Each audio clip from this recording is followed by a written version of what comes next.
रुखसत हुआ तो आँख मिलाकर नहीं गया। वो क्यों गया ये भी बताकर नहीं गया।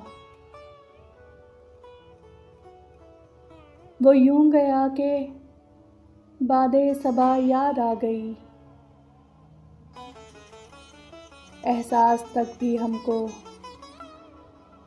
दिलाकर नहीं गया। यूं लग रहा है जैसे अभी लौट आएगा। जाते हुए चिराग बुझाकर नहीं गया। बस एक लकीर खींच गया दरमियान में। दीवार रास्ते में बनाकर नहीं गया। शायद वो मिल ही जाए, मगर जुस्तजू है शर्त। वो अपने नक्शे पा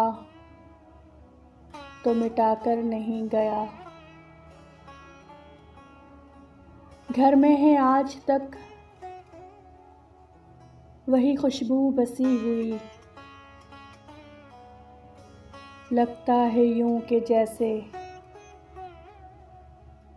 वो आकर नहीं गया।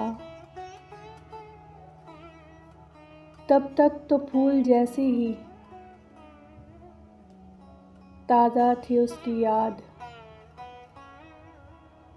जब तक वो पत्तियों को जुदा कर नहीं गया।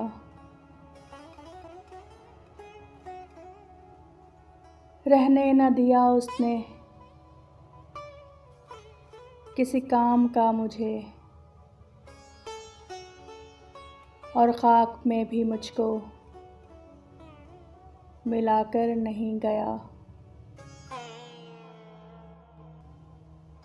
वैसी ही बेतलब है अभी मेरी ज़िंदगी। वो ख़ार ख़स में आग लगाकर नहीं गया। शहज़ाद ये गिला ही रहा उसकी ज़ात से। जाते हुए वो कोई गिला कर नहीं गया।